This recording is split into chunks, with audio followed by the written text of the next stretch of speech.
तो आज हमारे पास ये 3 कैंडिडेट हैं डिफरेंट डिफरेंट लोकेशन से, इंडिया से।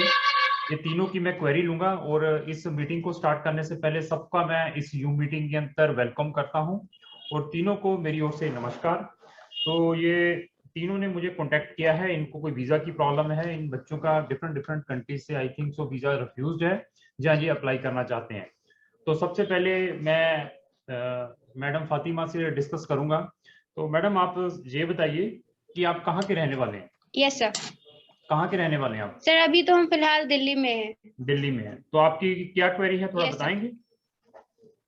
सर एक्चुअली हमने जो है वीजा के लिए अप्लाई किया था, तो अभी ऑलमोस्ट 1 वीक पहले उसका रिफ्यूजल आ गया है। ठीक है, कौन सी कंट्री के लिए जी अप्लाई किया था? सर, इटली के लिए अप्लाई किया था। इटली का स्टूडेंट वीजा अप्लाई किया था। हमारे बारे में आपको कहाँ जी से, हमारे बारे में आपको कहाँ से पता चला? सर, एक्चुअली हम यूट्यूब पे ऐसे सर्च कर रहे थे तो आपकी वीडियोस थी इस पे, तो हमने वहां से देखा और पर्टिकुलर इसी चीज पे आपकी वीडियोस थी, तो हमें लगा कि शायद आप हमारी हेल्प कर पाएंगे, क्योंकि ठीक है, आपको जो है एक्सपीरियंस भी है काफी। और हम जोशवा वाली जो वीडियो थी एग्जैक्टली हमने वो देखी थी रिफ्यूजल पे। ठीक ठीक ठीक। आप हमें वो वीडियोस जो हैं हमारे चैनल को कब से फॉलो कर रहे हैं? ऑलमोस्ट 1 साल हो गया है। अच्छा, 1 साल हो गया, 1 साल से आप हमें वीडियोस को फॉलो कर रहे हैं। तो आपने जो जी अपना इटली का स्टूडेंट वीजा अप्लाई किया था, जो आपने अपना इटली का स्टूडेंट वीजा अप्लाई किया था, ये खुद अप्लाई किया था या किसी कंसल्टेंट की हेल्प ली थी? सर, कंसल्टेंट की हेल्प ली थी। तो अगर आप मुझे 1 साल से फॉलो कर रहे हैं तो आपने कंसल्टेंट की हेल्प ली थी, तो उसके अंदर तो मैंने बहुत कुछ बता रहा हूँ पिछले 3-4 साल से कि वहाँ के लॉट ऑफ वीजा रिफ्यूज होते जी हैं। गलत कंसल्टेंट आपसे लाख लाख 1.5 लाख रुपए पहले ही ले लेते हैं वीजा आने से पहले ही। तो ऐसे ऐसे आपकी मनी वेस्ट हो जी सकती है, सर। रिफ्यूजल्स मिलते हैं। तो आपको फर्दर कोई ना कोई सब्स्टिट्यूशन लेना चाहिए जब आपने इटली में डालना है। तो फिर भी आपने, जी फिर भी चलो एनी हो, मुझे आप थोड़ी अपनी प्रोफाइल बताएंगे, आपकी एज क्या है? सर 20। 20। तो आपकी हाईएस्ट एजुकेशन क्या है? 10+2। तो उसमें कितने परसेंटेज हैं? उसमें 60 है। ये कौन सी स्ट्रीम से पास आउट है? Biology science. तो वहां पे कौन से प्रोग्राम में एडमिशन आया था? और डेटा एनालिसिस। वेरी गुड, ठीक है। रिफ्यूजल कब आई आपकी इटली की? पिछले सैटरडे को। पिछले सैटरडे को। तो अभी कंसल्टेंट आगे जी, फर्दर क्या गाइड कर रहा है आपको? रीअप्लाई करने के लिए, और वो हम पे डाल रहे हैं कि आपका इशू था इसलिए रिजेक्ट हुई है। मतलब एक दूसरे के ऊपर डाल रहा है कि आपका इश्यू था। तो ठीक है, आपकी क्वेरी ले ली मैंने, तो अभी आपको मैं बताऊंगा। अभी आर्यन की ओर आते हैं। ओके। Mister Aryan, hello. हाँ जी सर। आर्यन जी, आप बताएंगे कहाँ के रहने वाले हैं? मैं ही लुधियाने रहना। लुधियाने हैं। तो आपकी क्या है सर क्वेरी, थोड़ा बताएंगे? सर मेरा 2018 ਚ ਲਿਥੁਆਨੀਆ ਦਾ ਵੀਜ਼ਾ ਰਿਫਿਊਜ਼ ਹੋਇਆ ਸੀਗਾ। ठीक है, आपका लुथुनिया जो शेंगन कंट्री है वहां का 2018 में वीजा रिफ्यूज हुआ था, स्टूडेंट वीजा। हाँ जी सर। आप मुझे अपनी एज बताएंगे क्या है? 21 सर। आपकी हाईएस्ट एजुकेशन क्या है? +2 की है सर 2018 में, कौन कॉमर्स सी? स्ट्रीम थी। 68 कॉमर्स। कॉमर्स से। आइलेट्स भी किया था आपने? No sir. नो आइलेट्स था। ठीक है। और भी इसके अलावा कोई किसी कंट्री का वीजा रिफ्यूज है आपका? नहीं सर, बस यही है। जब आपने अपना वीजा अप्लाई किया था, जब आपका रिजल्ट आया, इसके अलावा भी और भी किसी स्टूडेंट्स के भी उस टाइम रिफ्यूजल्स आई थी जब आपने अपने रिजल्ट यहाँ से पासपोर्ट कलेक्ट किया था? क्योंकि जब एक स्टूडेंट अप्लाई करता है एक कंट्री का, तो उसके कई फ्रेंड बन जाते हैं जब आप अपनी फाइल जमा करवाने के लिए जाते हैं या कलेक्शन के लिए जाते हैं। तो आपके साथ और भी हाँ, स्टूडेंट्स ने अप्लाई किया था? हाँ जी किया था सही, उसका उनका भी रिफ्यूजल ही था। 2 ठीक है। स्टूडेंट तो जानते थे तो थे, तो वो मुझको कहाँ, पता है। पंजाब के थे, कहाँ के थे? नहीं सर, एक तो नेपाल का था, ठीक है, एक था मतलब चंडीगढ़ साइड का था। चंडीगढ़। तो उनकी प्रोफाइल भी आप जैसी थी या आपसे स्ट्रांग थी? वीक ही थी सर, एक का रिफ्यूजल था पहले भी। ठीक है। तो आप हमें कब से जानते हैं, क्राउन इमिग्रेशन को? हो गए सर 6 महीने, वीडियो देखता था आपकी। ठीक ठीक ठीक, तो अभी आपको भी मैं सोल्यूशन बताऊंगा, वेट करिए। तो अभी हम ये थर्ड क्वेरी के ऊपर जाते हैं। हमारे भाई साहब हैं यूपी से। सर क्या नाम है आपका? शिवदीप सिंह। क्या नाम है? शिवदीप सिंह। तो सर आपकी क्या क्वेरी है, बताएंगे? सर एक्चुअली मैंने अप्लाई किया हुआ था इटली के स्टूडेंट वीजा के लिए, इटली तो का अभी ही अप्लाई? रिफ्यूजल आया हुआ है। इटली का? तो जी, आप जी। आपकी एजुकेशन क्या है हाईएस्ट? सर बीटेक है मैकेनिकल इंजीनियरिंग से, क्या 2017 पास आउट है। परसेंटेज क्या है? सर 61.62। आपने आइलेट्स भी किया है? नहीं सर, आइस नहीं किया हुआ है, ठीक मीडियम है, ऑफ इंस्टीट्यूशन दिया था मैंने। ठीक है। तो आप हमें कब से फॉलो कर रहे हैं? सर यही एक हफ्ते से सर अच्छा मैंने अच्छा अच्छा। वीडियो देखा था। तो आपने अपना वीजा खुद अप्लाई किया था या किसी कंसल्टेंट के थ्रू अप्लाई किया था? कंसल्टेंट के थ्रू किया था। तो आपको अवेयरनेस थी कि इटली में बहुत सारी रिफ्यूजल्स आती हैं? पता था आपको? नहीं सर, नहीं सर, ये चीज नहीं पता था। एक्चुअली जब मैं गया था उनके पास, ठीक तो है। उन्होंने बोला था कि इटली के लिए उन्होंने सजेशन दिया था कि ये बेस्ट कंट्री है और वीजा भी इजीली लग जाएगा, प्रोफाइल स्ट्रॉन्ग है। मतलब इजीली सब बताया, बताते हैं, apply उन्होंने किया। इजीली बताया वीजा लग जाएगा? जी जी। ठीक ठीक ठीक ठीक ठीक। तो आपने कितने पैसे वेस्ट कर दिए होंगे सर, थोड़ा सा ये भी बताइए, कितना पैसा? सर यही कोई 1 लाख के ऊपर हो गया होगा। 1 लाख? जब फातिमा, कंसल्टेंसी को दिया है, ठीक है। उसके अलावा दिल्ली जाना पड़ा यस सर। 4 से 5 बार। हाँ ठीक है सर, वेट करिए। फातिमा जी आपने कितने पैसे वेस्ट कर दिए होंगे इटली के वीजा जस्ट अप्लाई करने के? सर मैंने ओके मैंने फीस जो दी थी वो दी थी 1,20,000। ओहो, उसके बाद जो वीजा अमाउंट था और जो है ऊपर से HRD के लिए पोस्टाइल अटेस्टेशन जो भी हुआ था वो सब मैंने खुद से पे किया था। अराउंड 1,50,000 या उससे अब मेरा खर्चा हो गया है। तो कंसल्टेंट ने आपको ये बताया था कि वीजा लगेगा या नहीं लगेगा? जब आपकी केस लिया था क्या बता रहा था, क्या चांसेस बता रहा था आपकी प्रोफाइल के? मैंने उनको ये चीज बोली थी कि हमने ऐसे ऐसे वीडियोस देखी है, मैंने आपकी वीडियोस के लिंक भी उनको भेजे थे कि सर ने ऐसा बोला हुआ है कि रिफ्यूजल आ रहा है। तो उन्होंने बोला देखो वो लोग डिमोटिवेट करते हैं और जो है ये चीज रहती है, वीजा अच्छी फाइल होती है तो आ जाती है, ऐसा नहीं है। कंट्री अगर एडमिशन दे रही है तो वीजा भी मिलेगी। तो ठीक है। आर्यन जी, हेलो आर्यन। आर्यन आपने कितने पैसे वेस्ट किए होंगे ये वीजा जस्ट अप्लाई करने के चक्कर में? वेस्ट सर हो गए थे 50-60 हजार। 60,000 रुपया आपका भी वेस्ट हुआ है, ठीक है। तो फातिमा एंड आप जिन दोनों बच्चों का जो रिफ्यूजल आया, आप मुझे ये भी बताइए जब आपके रिजल्ट्स आए थे, जब आप सबमिशन करने गए थे, तो आपके साथ और भी बच्चे आपके कांटेक्ट में होंगे, है या नहीं है? जी यस जी सर, जी, यस सर है। 3-4 मेरे बच्चे साथ थे। जो है हाँ मेरे साथ भी 3-4 बच्चे हैं जिनका रिफ्यूजल ही आया है, 2-2 बार में भी रिफ्यूजल आया है। तो आपका भाई साहब आपके साथ कितने बच्चे थे? मेरे साथ भी तो यही कोई 5 बच्चे थे, उनका क्या जिनमें रहा? से एक का आया हुआ था, बाकी मेरा मिला के 4 लोग। उनका एक पहले ही आ गया था काफी। चलो एडवांस नोटिस मांगी थी, बैंक स्टेटमेंट अपोस्टाइल करके दिया उन्होंने, ठीक है, फिर 1 वीक में उसका आ गया था वीजा। जी ठीक। चलो ठीक है, उनको तो फिर उनका लक था, उनका वीजा आ गया, बहुत अच्छा है कि बेचारे का वीजा आ गया इतनी मेहनत के बाद। जी, बल्कि तो अभी जी, देखिए, जबकि उनकी प्रोफाइल मेरे से काफी वीक थी सर। अच्छा जैसे इन्होंने बताया कि हमारी वीडियो देखने के बाद कंसल्टेंट बताता है कि ये डीमोटिवेट करते हैं। सबसे बड़ी प्रॉब्लम मार्केट के अंदर क्या है, जो सच्चाई बोलने वाले हैं वो बहुत ही निग्लिजिबल मिलेंगे आपको मार्केट के अंदर, हमारी इंडस्ट्री के अंदर। अगर मेरे बच्चे का भी रिफ्यूजल आती है तो मैं उसको भी बताता हूँ इस वीडियो में, हमारी वीडियो में, ये बच्चे का हमारे का भी रिफ्यूज आया है। आप मेरी जितनी भी वीडियो सुनेंगे उसके अंदर मैं एक वर्ड बहुत यूज करता हूँ, आप सुनेंगे उसके अंदर, there is no guarantee and warranty for any type of visa. आपको भी थोड़ा सा अभी एक्सपीरियंस हो गया होगा कि जो वीजा होता है वो एम्बेसी नहीं देना होता है। और जिन कंट्री से मैक्सिमम रिफ्यूजल्स आती हैं उनका हम ऑलवेज ही मतलब टच करते रहते हैं, हर एक वीडियो में जरूर बोलते हैं उस कंट्री के बारे में कि बच्चे अपने टाइम और मनी वेस्ट ना करें उन कंट्रीज के अंदर। देखिए आपने मुझे पैसा देना है, पैसा तो मुझे देना है, तो मेरी अगर आपने मुझे पैसा देना है तो मेरी कोशिश यही रहती है कि मैं आपको बेस्ट से बेस्ट सर्विस प्रोवाइड करूं और मैं आपको ट्रुथ बताऊं कि दिस इज द ट्रुथ। अभी डिसीजन आपने लेना है। अगर आप ये तीनों क्लाइंट मेरे पास आते, पहले आर्यन आपको बताते हैं, आप मेरे पास आते तो मैं आपका कभी भी रिकमेंड नहीं करता कि मैं आपका केस लथुनिया के अंदर डालूं। ऐसी प्रोफाइल को लथुनिया जो वीजा है बहुत ही निग्लिजिबल देता ही नहीं है, स्पेशली अगर हम पंजाब के हैं। ठीक है, आपकी प्रोफाइल को मैं रिकमेंड नहीं करता डालने के लिए। अभी आपकी रिफ्यूजल आ चुकी है और इसके ऊपर आपका स्टैंप भी लग गया है पासपोर्ट के पीछे, उन्होंने अप्लाइड स्टैंप लगाई होगी पासपोर्ट के पीछे, लगाई है।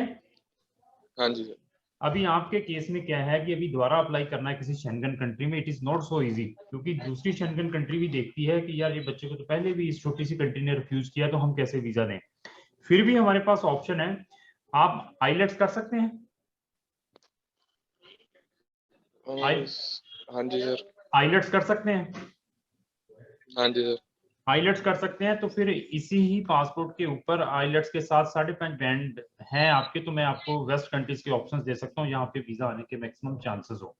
अगर आप मेरे पास आते तो मैं आपकी प्रोफाइल कंट्री का नाम सुन लीजिए, विदाउट आईलेट्स स्लोवेनिया में डालता, लाटविया में डालता, यहाँ से लथुनिया से ज्यादा चांसेस रहते हैं आपके। अच्छा जी। हाँ, इन कंट्रीज में अगर आप डालते अपना वीजा तो आपके मैक्सिमम चांसेस रहते हैं। आपके परसेंटेज भी 68 है, कॉमर्स से की हुई है 2018 में, तो अच्छी प्रोफाइल थी। इनका ग्राफ और लथुनिया का ग्राफ कंपेरेटिवली बहुत बड़ा, काफी बड़ा है। तो ये मतलब हम शेंगन च हो नहीं सकता। शेंगन में होगा, लेकिन आपके पास IELTS 5.5 बैंड चाहिए, फिर हम आपका केस करवा सकते हैं। आइल्स तो बगैर नहीं होगा। आइल्स बगैर नहीं हो पाएगा, अभी आपका केस में दिक्कत है सर। पीटी कर लीजिए, आइल्स कर लीजिए। अगर और बता देता हूं, अगर आप कहते हैं कि नहीं मैंने कुछ नहीं करना, फिर मैं कंट्री सजेस्ट कर देता हूं जहां पर आपका केस होगा। कंट्रीज ये 3 है, तीनों में से मैं आपको कंट्री बताऊंगा कहां पे फिर आपको वीजा मिलेगा, लेकिन वो यूरोपियन कंट्री है, बुल्गारिया, क्रोएशिया और रोमानिया। ये 3 कंट्रीज में वीजा आपको मिल जाएगा सेम पासपोर्ट के ऊपर। ठीक है सर। यहाँ पे अगर डालना है तो आप कभी भी आइए, हम इन कंट्रीज में आपका करवा देंगे। शेंगन का लेना है तो आपको 5.5 IELTS लाना पड़ेगा, जहां आपने 48 या 50 अपना पीटी ले आइए, तो शेंगन में होने के भी चांसेस है। मैं कंट्री आपको सजेस्ट करूंगा कहाँ पे अपना केस डालें आप। ठीक है सर। अगर आ गए 5.5 बैंड तो कौन सी कंट्री हो सकती है? मैं अभी बताता हूँ, फातिमा के ऊपर आते हैं। Fatima madam, hello. हाँ जी भाई साहब। Yes sir, yes sir. हाँ सुनिए, अभी ऐसा है कि अगर आप दोनों मेरे पास इटली के लिए आते तो I never ever put your applications there. अगर आप मुझसे काउंसलिंग के लिए आते, हमारे पास फोन भी करते, तो सबसे पहले मैं यही बताता कि यहाँ पर रिजेक्शन रेट बहुत ज्यादा है और आपका यहाँ लक है और सिर्फ आपका 10-15% चांसेस है वीजा के, ठीक है। और उसके बाद आप लोगों को कहता कि अभी आप डिसीजन लें, फिर आप मुझे कहते कि नहीं सर हमने जाना ही है तो इटली में ही, क्योंकि हर एक बच्चे का बजट की बड़ी प्रॉब्लम होती है। इटली इसलिए ज्यादा प्रमोट हो रहा है मार्केट के अंदर क्योंकि यहाँ पर इंटायर स्टडी फ्री में है और वहाँ की गवर्नमेंट इंटरनेशनल स्टूडेंट को 5,200 यूरो का स्कॉलरशिप प्रोवाइड करती है। तो हर एक पेरेंट्स का बच्चे का यही टेस्ट रहता है, पर वो वीजा उतना मिलता नहीं है जितना इसकी प्रमोशन है। तो हमारे जैसे जो कंसल्टेंट है आपसे 50,000 से लेके 1 लाख रुपया कमा रहे हैं सिर्फ अप्लाई करने के नाम पर। अगर आप मेरे पास भी अप्लाई करते तो मैं 15,000 रुपया इंडियन रुपीज ये एडवांस में लेना था आपसे, 15,000 एडवांस में लेना था, इसी में एडमिशन करवाना था, इसी में आपका वीजा अप्लाई करना था। जब वीजा आ जाता उसके बाद मैंने अपनी फीस लेनी थी, मैं एक ये फेवर करनी थी। दूसरा मैंने क्या करना था, अगर आप हमारे पास आते तो मैंने आपको अनदर कंट्रीज के भी सब्स्टिट्यूशंस दे देने थे, आपका बजट देख के कि आप कितना बजट अफोर्ड कर सकते हैं। अभी आप आ गया इटली का, सर हमने इटली का दोबारा रीअप्लाई करना है। मैंने फिर बता दिया इट इज योर लक, जैसे आपके एक फ्रेंड को मिल गया, आपने बताया 5 लोग थे तो फातिमा ने बताया तो हमारे किसी को नहीं मिला, तो रीअप्लाई कर लीजिए, वहां पर भी आपका लक है। अभी मुझसे पूछेंगे, मैंने तो रीअप्लाई नहीं किया हुआ है, रीअप्लाई किया ही नहीं मैंने। रीअप्लाई कर क्योंकि लीजिए। मैंने सोच वहां से वही है नहीं कि मन हट गया सर, वहां से मैंने रीअप्लाई किया ही नहीं फिर। तो आप जहाँ तो फिर मुझे साल का बजट बताइए कितना अफोर्ड कर सकते हैं, तो मैं कंट्री आपको सजेस्ट कर सकता हूँ कहाँ पे डालना है। अभी कहो कि मैंने ऐसे ही है 10 to 12 लाख, तो बहुत अच्छा बजट है आपका। मैं कंट्रीज आपको सजेस्ट कर देता हूँ, आप अपना केस स्वीडन में डालिए, फिनलैंड में डालिए, इन कंट्रीज में आपका वीजा के मैक्सिमम चांसेस हैं। जी जी। तो इनमें सर क्या रहेगा कि शो मनी वगैरह कितनी दिखानी रहेगी? वो मैं सारा अपने काउंसलर को बताऊंगा, वो आपसे फिर कोऑर्डिनेट कर लेगी। जिस लड़की से अभी आपकी डिस्कशन हुई थी ना, उनको बता दीजिए कि मुझे स्वीडन और फिनलैंड की इंफॉर्मेशन भेज दे, वो आपको भेज देगी, तो उसके बाद आप अपना डिसीजन ले लीजिए। इसके अलावा और भी मेरे पास बहुत ऑप्शंस हैं आपके लिए, there is no any problem, 100 countries हैं हमारे पास। जी जी सर, एक्चुअली मैंने जर्मनी का देखा था। जर्मनी में वहाँ बहुत अच्छा education आपने fees पूछा है। काफी low होती है। जर्मनी में बीटेक कौन सी स्ट्रीम से की हुई आपने? मैकेनिकल में? जी, मैकेनिकल इंजीनियरिंग। एडमिशन नहीं पब्लिक यूनिवर्सिटी में मिल पाएगा 61% वाले को, कोई फायदा नहीं है। मेरे पास प्रोफाइलें पड़ी हुई हैं 65, 65, सर 66%। सर कोई प्राइवेट, जी अब प्राइवेट में 100% प्राइवेट यूनिवर्सिटी प्राइवेट में 100% एडमिशन मिल जाएगा। वहां की जो साल की फीस है 8,000 से लेकर 12,000 यूरो की आएगी। वो भी आपने इंस्टॉलमेंट में देनी है, 4 इंस्टॉलमेंट में देनी है, 2-2, 3-3 हजार करके। जी, मतलब जैसे मैं फर्स्ट टाइम जाऊंगा तो मुझे फर्स्ट 4 बार में पे करनी होगी। हाँ 4 बार में। 8,000 यूरो मेरी फी है वहाँ की, हाँ प्राइवेट यूनिवर्सिटी में। प्लस ब्लॉक्ड जी। अकाउंट भी चाहिए 10,500 यूरो का। ब्लॉक्ड अकाउंट समझते हैं?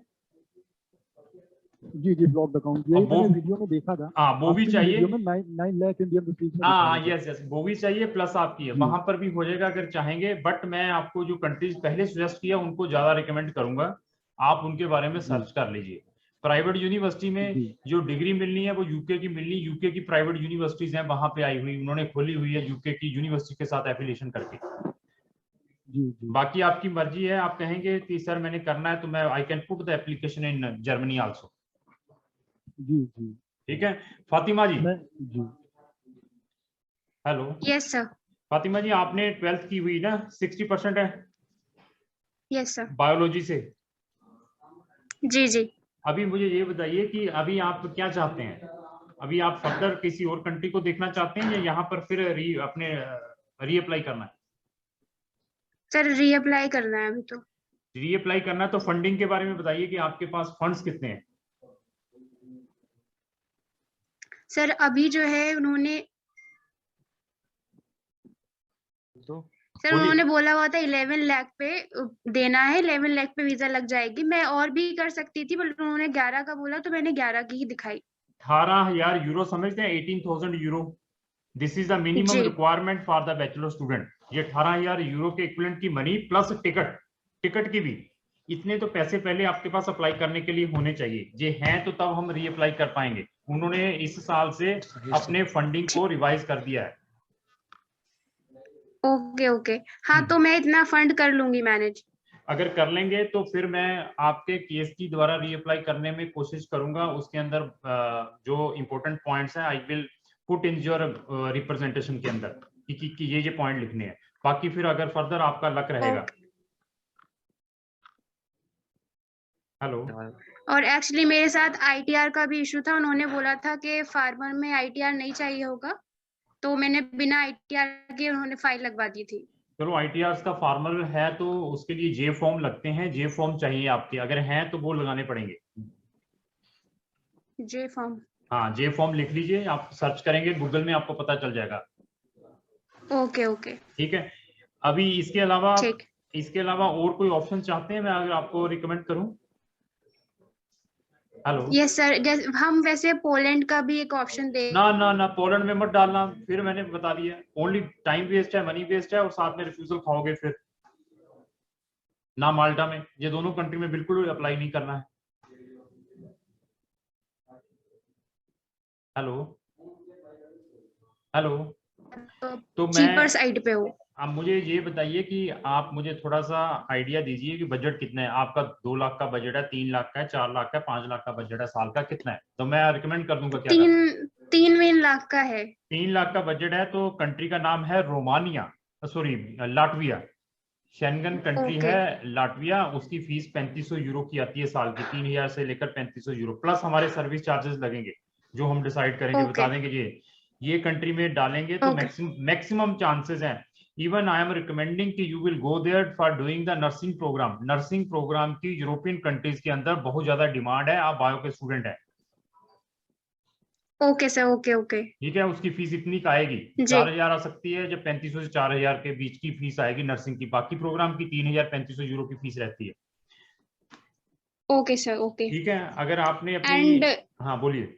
जी जर्मनी का हम ट्राई कर सकते हैं? जर्मनी का कोई फायदा नहीं अप्लाई करने का। जर्मन के अंदर बैचलर वाले स्टूडेंट्स को बहुत ज्यादा दिक्कत है। पिछले 2 साल से वीजा अपॉइंटमेंट नहीं मिल पा रही है। वो बच्चे बेचारे बाहर ही, एम्बेसियों से बाहर ही घूम रहे हैं। लाखों रुपया उन्होंने खराब किया हुआ है। तो we are not recommending to put the application for bachelor degree only, bachelor वाले बच्चों के लिए we are not recommending it. Language course के थ्रू कर सकते हैं? लैंग्वेज कोर्स में वीजा नहीं मिल पा रहा है, मतलब पहले तो बात यही आ गई ना, अपॉइंटमेंट ही नहीं मिल पा रही, लैंग्वेज की बात तो बात की है। मैंने फिर बता दिया, क्राउन इमिग्रेशन के पास आपको 100% ट्रुथ मिलेगा, सच्चाई मिलेगी, करना है ठीक है, नहीं करना तो आपकी मर्जी है। तो इस वीडियो के थ्रू मैं अपने सभी व्यूवर्स को और सब पेरेंट्स को और सब स्टूडेंट्स को ये भी मैसेज देना चाहूंगा, अभी ये मैंने 3-4 कंट्री से जहां से बच्चों की रिफ्यूजल आई हैं, किसी भी कंसल्टेंट के थ्रू जब भी आप अपना वीजा अप्लाई करने की कोशिश करते हैं तो उसकी सारी बात सुनिए आप। इसके अलावा अपने लेवल पर सर्च जरूर करें सोशल मीडिया के ऊपर, गूगल के ऊपर कि सिचुएशन क्या है उस कंट्री की, उसके बाद डिसीजन लें। क्योंकि मार्केट के अंदर आपको हर एक बंदा यही चाहता है कि आपकी पॉकेट से हम पैसा किस वे से निकालें, कितना हम इन बच्चों को झूठ बोला जाए। हमारे पास ऑलवेज सच्चाई मिलेगी, उसके बाद ही हम केस लेने की कोशिश करते हैं। 100 कंट्रीज को डील कर रहे हैं। तो और आप तीनों की क्वेरी हुआ तो बोलिए, कोई क्वेश्चन है तो। आर्यन? हाँ सर। बोलिए आप भाई साहब, बोलिए। जी सर, मैं ये पूछ रहा था कि जो मैंने आपको बजट बताया था 10-12 लाख, ये शो मनी का और फीस का दोनों का मिला के है। तो जैसे कि आप बता रहे थे जर्मनी का जो है तो मतलब 4 टाइम्स का फी पे करनी है और बाकी ब्लॉक अकाउंट रहेगा, तो ये चीज कंफर्म करना था। अच्छा तो हो जाएगा, यही पूछना था। नहीं फिर समर इनटेक के लिए नहीं, सितंबर इनटेक का है, अभी आपके पास फंड्स नहीं है तो फिर हाँ जी, समर इनटेक के लिए देख रहा था, ये जो मार्च इनटेक है उसके लिए देख रहा था मैं। ठीक। तो ऐसे है कि इस बजट में तो नहीं हो पाएगा जो बजट आप बता रहे हैं। बजट को आपको अगर जर्मन में जाना है तो आपको रिवाइज करना पड़ेगा, लेकिन 10 लाख के बजट में और भी मेरे पास कंट्रीज हैं जहां पे यही बजट में फंड्स भी दिखाने हैं, साथ में आपने अपनी ट्यूशन फीस भी देनी है, और भी कंट्रीज हैं। जी। आप इसी बजट में कुछ कंट्रीज मेरे पास ऐसी है कि उनकी जो ट्यूशन फीस है वीजा के बाद में जाती है, उनमें भी अप्लाई कर सकते हैं। इतने फंड्स जहां दिखा दीजिए। मेरे पास कंट्री ग्रीस है, वो भी एक सेमेस्टर की फीस मांगते हैं, 2000 यूरो की फीस जानी होती है। पुर्तगाल में बहुत सारी यूनिवर्सिटीज ऐसी हैं गवर्नमेंट की, उनकी फीस 4000 यूरो की है, 2000 यूरो वो पहले मांगते हैं, बाकी बाद में है। वो उनके इतने फंड्स भी यहाँ पे दिखा सकते हैं। ऑप्शन बहुत है, आप चाहते क्या हैं, आपका बजट क्या है, आपके पास सोर्स ऑफ इनकम है, फंड्स कैसे हैं, उसके बाद we are recommending the country कहाँ पर आपकी हम एप्लीकेशन डालें। ऐसा नहीं है कि मैंने अपने 15,000 के चक्कर में आप लोगों को सिर्फ माल्टा जैसी कंट्री, पोलैंड जैसी कंट्री या इटली जैसी कंट्री से एडमिशन लेकर अपने पैसे ले लेने, ऐसा वी हैव नो एनी मोटो। ठीक है जी। कितना बजट रहेगा टोटल जर्मनी का, कितना बजट दिखाना होगा प्राइवेट यूनिवर्सिटी? जब प्राइवेट यूनिवर्सिटी का ब्लॉक्ड अकाउंट आपको पता चल गया है जी सर, 9 लाख का रहेगा। 9 लाख है। इसके अलावा ये लेकर चलिए जो फीस आएगी आपने 2500-3000 यूरो भेजनी पड़ेगी जी स्टार्टिंग में। हाँ स्टार्टिंग में। और इसके अलावा हमारे सर्विस चार्जेस है, जब वीजा आएगा हम वही सर्विस चार्जेस लेते हैं जो आप लोगों ने कंसल्टेंटों को एडवांस में दे दिए हुए हैं। 1500 यूरो के लेते हैं हम सर्विस चार्जेस जब आपका वीजा आ जाता है, उसके बाद वी विल टेक इट। जी ठीक है। और बताइए जी। तो इतना का तो मैं बता ही रहा था, अप्रॉक्स 12 लाख तक हुआ ये। ठीक। जी। तो आर्यन बोलिए आप क्या। ठीक आर्यन। सर आफ्टर आइलेट्स कौन सी कंट्री हो सकती है सर? आफ्टर आइलेट्स फिनलैंड सुना है? हाँ जी सर। फिनलैंड में डाल सकते हैं, आपका स्लोवेनिया में डाल सकते हैं। इन कंट्रीज में आपको वीजा मिल जाएगा। अगर 6 बैंड आ जाए तो नीदरलैंड में डालेंगे। 5.5 में ये 2 कंट्रीज मैंने आपको रिकमेंड कर दी है। लातविया नहीं सर? लाटविया में नहीं मिल पाएगा क्योंकि ऑलरेडी रिफ्यूज है। रिफ्यूज केसेस को वो अगेन रिफ्यूज करते हैं, आपके पासपोर्ट के पीछे भी स्टैंप लगी हुई है। ठीक है सर। और माल्टा सर? माल्टा मैंने फिर बता दिया वीडियो में, कितनी वीडियोस में बताता हूँ, अभी मत टाइम वेस्ट करो, फिर ऐसे ही हाल होगा जो जिससे लिथुनिया वाला, कभी भी रिकमेंड नहीं करते हम। ठीक है जी। मैं फिनलैंड के लिए अप्लाई कर सकती हूँ। फातिमा बोलिए। तो फिनलैंड के लिए हम अप्लाई कर सकते हैं? 100% आप भी अप्लाई कर सकते हैं। इवन फिनलैंड में आप विदाउट IELTS भी अप्लाई कर सकते हैं, अगर वहां पे भी नर्सिंग में जाना है आपने, आपका केस ऐसा है। लेकिन मेरे पास ऑलरेडी है। क्या है, कितना है आपका? मेरे 6 band. It is strongly recommended go in Finland for doing the nursing program there. Highly demanded program है और बहुत अच्छी कंट्री है, बट ये है कि फीस काफी एक्सपेंसिव है, अगर अफोर्ड कर सकती है तो। तो कितना होगा, मैं बजट बढ़ा लूंगी अगर हाँ, होगा तो बजट है मतलब। उस वहां पे जो फीस आएगी 5,000 यूरो की आएगी एक सेमेस्टर की फीस। 5,000 यूरो मतलब 4-4.5 लाख रुपया साल का, एक 6 महीने का। Okay okay. हाँ, अगर अफोर्ड कर सकते हैं तो मैं फिनलैंड स्ट्रांगली रिकमेंड करूंगा हर एक बच्चे को। और सर नॉर्वे का भी देख रही थी, नॉर्वे नॉर्वे का में नहीं कैसा हो ऑप्शन पाएगा, रहेगा? नॉर्वे का छोड़ दीजिए, फ्री स्टडी है, बैच +2 वालों के लिए it is very difficult. 70% plus 6.5 IELTS चाहिए, then we are taking the file for Norway. ठीक है जी। अभी सर ऐसे ओके। है और कि सर आयरलैंड का भी ऐसा आ रहा था ना न्यूज के, वो आयरलैंड फ्री में एजुकेशन दे रहे हैं। नहीं, कौन कह रहा है आयरलैंड का फ्री एजुकेशन दे रहे हैं? Only no, Ireland is never giving the free education to any international students. Google में सर्च करिए, और we are not recommending Ireland country. Okay sir, thank. तो ठीक है, सबसे बात करके बहुत अच्छा लगा। और यही है कि अगर आप लोगों की फिर भी कोई क्वेरी रहती है तो आप मुझे व्हाट्सएप पे संपर्क कर सकते हैं। और सब तीनों को मेरी ओर से नमस्कार, थैंक यू, बहुत अच्छा लगा बात करके। Okay sir, thank you sir. You so much, हमें भी।